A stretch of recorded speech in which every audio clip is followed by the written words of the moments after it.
Lorsqu'on cherche à améliorer la gouvernance d'une organisation, il existe plusieurs défis majeurs que les dirigeants et les managers doivent relever. Adresser distinctement chaque sujet avec le maximum d'efficacité est essentiel pour réussir la transformation globale de la gouvernance. Pour rappel, la gouvernance fait référence au système de règles, de processus et de structures qu'une organisation ou un groupe d'individus utilise pour prendre des décisions, fixer des objectifs, allouer des ressources et superviser les opérations. C'est en quelque sorte le cadre qui guide la direction, qui permet le contrôle et qui applique la gestion d'une entité pour atteindre ses objectifs tout en assurant la responsabilité et la transparence de ses actions. Dans le contexte d'une entreprise, la gouvernance implique généralement le conseil d'administration, la direction générale, les relais managériaux et les instances représentatives du personnel. Ces acteurs travaillent ensemble pour établir le projet d'entreprise, les stratégies institutionnelles permettant la déclinaison opérationnelle au sein de l'organisation. Bien entendu, la gouvernance ne se limite pas au monde des entreprises. Elle s'étend également aux institutions gouvernementales ou autres organisations à but non lucratif. Dans chaque cas, la gouvernance contribue à maintenir la stabilité, à gérer les risques et à favoriser un environnement propice à la croissance, à l'innovation, dans un schéma de prise de décision responsable. Le principal facteur limitant est l'héritage du passé combiné à la résistance naturelle des individus au changement. Plus l'historique de l'organisation est grand, plus le défi à relever est difficile. Il faut intégrer une culture d'entreprise qui s'est établie sur la durée, ce qui induit un frein de la part des employés, de la direction et des autres parties prenantes. Il ne faut pas sous-estimer l'influence du confort des membres de l'organisation qui, à l'aise avec les pratiques et les processus actuels, seront hésitants à adopter de nouvelles méthodes de gouvernance. L'appropriation de nouvelles normes dans l'organisation établie exigera à tous les niveaux de la structure un volontarisme assumé, une continuité dans la démarche. Et surtout, il est nécessaire d'instituer des personnes internes ou externes dotées de compétences solides en conduite du changement. Le manque de cohérence est un facteur d'échec irrémédiable dans une démarche d'amélioration. Comme mentionné, la prise de décision est la concrétisation visible du processus de gouvernance. Si ce processus souffre d'un écart de communication entre les niveaux de l'organisation, si les priorités sont redéfinies en permanence, ou si encore les ressources engagées sont en décalage avec l'ambition affichée, cela mettra en évidence le manque de vision, cela révélera d'éventuelles luttes de pouvoir, mais surtout, cela démontrera le manque de réalisme dans les attentes du management vis-à-vis de la capacité effective de l'organisation. Il est donc essentiel de créer une vision partagée qui reflète les valeurs et les ambitions de l'organisation. Un point clé est que toute décision prise doit être soutenue par un engagement fort de la direction, une approche solide de gestion du changement et une focalisation sur l'inclusion des contributeurs. Améliorer la gouvernance implique souvent des changements dans les processus de prise de décision et les structures de pouvoir. C'est ce qui rend difficile l'exercice, car chacun doit admettre de revoir son positionnement et ses certitudes. À cette fin, une communication efficace et transparente sur les changements est essentielle pour obtenir l'adhésion et la confiance de toutes les parties. On obtiendra l'adhésion aux modifications de la structure de gouvernance par la pédagogie sur les défis et les opportunités qui ont suscité le besoin de remise en question. Parce qu'il s'agit de créer la confiance sur la durée, il est obligatoire de définir des objectifs précis et mesurables.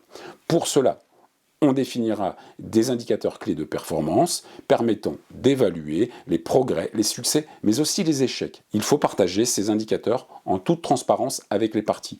Seule la sincérité de la démarche pourra créer les conditions nécessaires à l'engagement dans le changement. Préserver le bon équilibre entre autonomie et agilité qui permet l'innovation, la croissance et le contrôle nécessaire à l'évitement des risques est un exercice extrêmement complexe, mais essentiel. Trouver ce bon dosage implique une grande maturité dans les rapports managériaux. Cette maturité se construit sur une évaluation honnête des processus de décision au sein de l'organisation à tous les niveaux. Les schémas de délégation, tout comme les instances d'autorité fonctionnelles, doivent être explicitement décrites et encadrées. Des processus de surveillance ainsi que l'historisation des décisions fournira le socle rigoureux d'encadrement de l'agilisme dans l'entreprise. Un domaine d'amélioration à fort impact pour le développement de l'organisation concerne le processus d'attribution des ressources additionnelles, telles que le temps, l'argent et les expertises.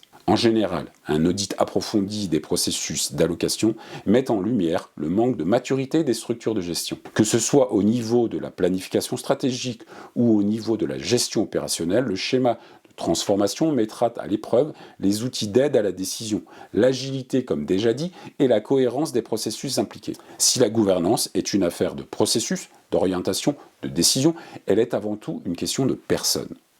Parce que les changements impliquent fondamentalement le conseil d'administration ou les organes de décision équivalents, il est essentiel de désigner à toutes les strates de commandement des personnes dotées d'un leadership reconnu, mais surtout enrichi d'une diversité de profils favorisant l'aisance collaborative. Il faut avoir conscience que ces qualités sont vitales pour une amélioration réussie de la gouvernance. La conformité est une vocation essentielle de la gouvernance permettant de garantir le respect des lois, des réglementations et des normes éthiques. En favorisant la transparence, la responsabilité et la gestion des risques, la conformité atténue les risques juridiques et réputationnels, tout en favorisant une culture d'intégrité. Elle renforce les contrôles internes, améliore la communication financière et crée la confiance parmi les contributeurs de l'entreprise ou de l'organisation. Alignée sur des valeurs et des objectifs à long terme, la conformité permet une supervision efficace par les organes de direction. En mettant l'accent sur la responsabilité, la conformité favorise l'amélioration en continu et l'adaptation aux nouveaux standards d'excellence opérationnelle. En fin de compte, la conformité soutient une gouvernance efficace, protégeant l'organisation en favorisant une croissance et un succès durable. Miser sur la responsabilité, c'est activer un levier d'amplification de la dynamique de transformation. Instaurer une culture de responsabilité et de transparence, tout en instituant les individus et les équipes pleinement maîtres de leurs actions et de leurs décisions, vise à assurer l'alignement avec les objectifs et avec les valeurs de l'organisation. En définissant clairement les rôles, les responsabilités et les indicateurs de performance ont établi les conditions favorables à une prise de décision et une gestion des risques plus efficace. Cette décentralisation permet aux parties prenantes d'assumer pleinement leurs contributions, ce qui conduit à une meilleure allocation des ressources et à une amélioration des performances. La responsabilité encourage la capitalisation sur les expériences passées, car les leçons des succès et des échecs stimulent les améliorations. Dans l'ensemble, une culture solide de responsabilité renforce la gouvernance, inspirant la confiance, favorisant un comportement éthique et conduisant l'organisation vers un succès à long terme. Un facteur essentiel pour améliorer la gouvernance concerne le micromanagement. Il faut rétablir l'agilité pour favoriser l'innovation et améliorer l'efficacité globale de l'organisation. Le micromanagement étouffe la proactivité, limite l'autonomie et nuit à l'efficacité des collaborateurs. Par un processus de prise de décision décentralisé qui établit les délégations d'autorité, on peut répondre de manière plus efficace aux défis et aux opportunités. Cette approche permet aux dirigeants de se concentrer sur l'orientation stratégique et la prise de décision à un niveau supérieur, créant ainsi une organisation plus agile. En mettant l'accent sur un environnement collaboratif et de support, on libère le potentiel des collaborateurs et on se donne les moyens nécessaires pour atteindre un succès durable en matière de gouvernance. Les membres de l'organisation peuvent avoir des attentes différentes concernant les changements de la gouvernance. Gérer ces attentes et trouver un point d'équilibre peut être difficile, mais essentiel sur le chemin de la transformation. Pour renforcer la confiance dans le schéma proposé et garantir l'engagement de tous, une phase nécessaire, mais trop souvent négligée, doit permettre d'aligner les attentes des acteurs vis-à-vis des objectifs de l'organisation. Dans un contexte d'hyper-réactivité, les modèles d'établissement du consensus sont trop souvent perçus comme des freins, voire des lourdeurs, impactant la démarche de transformation. Or, c'est tout l'inverse, mais cela requiert méthode.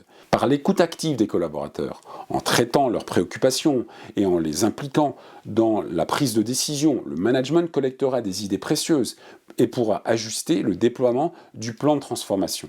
Satisfaire au mieux les attentes de chacun favorise des relations positives en réduisant les conflits potentiels et la résistance au changement. L'alignement des parties prenantes autour d'intérêts communs est vecteur sur le long terme de prise de décision pertinente. En fin de compte, c'est la bonne gestion des attentes qui permet la coopération et le soutien mutuel des parties. En synthèse, surmonter ces défis nécessite une planification minutieuse, une communication efficace, une collaboration entre les parties prenantes et surtout la volonté de s'adapter et d'apprendre des expériences du passé. Il est donc essentiel d'aborder la transformation de la gouvernance comme un processus continu, plutôt que comme un événement ponctuel. Merci.